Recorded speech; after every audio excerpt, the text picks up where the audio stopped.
The choice in this election is a choice between taking our government back from the special interests or surrendering really the last scrap of independence to the total and complete control of people like the Clintons. Those are the stakes. Hillary Clinton wants to be president, but she doesn't have the temperament or, as Bernie Sanders said very strongly, the judgment to be president. We are still weeks away from the actual nominating conventions, counting the days until we are bombarded with talk about riots galore, underhanded operatives seeking to foment dissent, the end of civilization as we know it. And of course, that is only when we're talking about the free media lunch lines in Philadelphia and Cleveland. Seriously, if you've ever been to a press box or a place where the media is being fed at no cost, you would understand why you never want to eat sitting next to them and keep your hands close by at all times, okay? But more to the point of national import, we've got a long way to go before the battle for number 45 really cranks into gear. So perhaps it would be best to lay back, relax, and not make a big deal out of the dueling speeches we've had drilled into our noggins by both Trump and Clinton. For those who just nodded their heads in agreement, please ensure you have removed all sharp objects from your home and get your head into the game, all right? This is politics. Let's begin by welcoming back the nationally syndicated columnist, author of Newsvesting, chairman at InsiderAdvantage and veteran pollster Matt Towery, joined by New York Times bestselling author of Last Act, The Final Years and Emerging Legacy of Ronald Reagan, presidential historian Craig Shirley. Gentlemen, thanks for joining us. As I said, let's get to work. This is politics, damn it. Let's move on. And I tell you what, I'm going to start with you on this one, Matt, because when it comes to Donald Trump's speech today, you look at the polls all the time. Do you think that anything he said today will actually move them substantially, or will he just get a bounce and then we'll level back here in a couple days?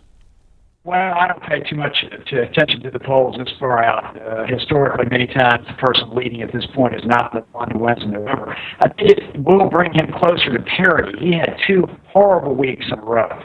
And some of it's his making, some interpretation by some media sources. But regardless, it wasn't good. And it ended, of course, with the firing of his campaign manager. This changes things. It is a pivot that everyone's waiting for. So I would think that it might bring the numbers closer. But right now, of course, Secretary Clinton leads in virtually all the national polls and in many of the battleground states. All right, Craig, let's talk to you then and talk about Donald Trump again, something that he said today. He accused Hillary Clinton of corruption and theft during his news conference, during his speech today. Here are his words. Maybe her motivation lies among the more than 1,000 foreign donations Hillary failed to disclose while at the State Department. Hillary Clinton may be the most corrupt person ever to seek the presidency of the United States. Craig, it is obvious he was on teleprompter. It was a very, very well put together speech here. But again, I put it to you as well. Did he really say anything that will make a difference? Other than, of course, people saying that, hey, he looks much more presidential now, and this is the pivot that he needs. Well, maybe that's exactly what he needs. He's had arguably the 2 or 3 worst weeks in the history of American politics, or since George McGovern couldn't find a running mate after Tom Eagleton dropped out in 1972. Is that it was a good speech. He was on message. It was a good counterpunch to Hillary's speech yesterday. He leveled some serious charges at her.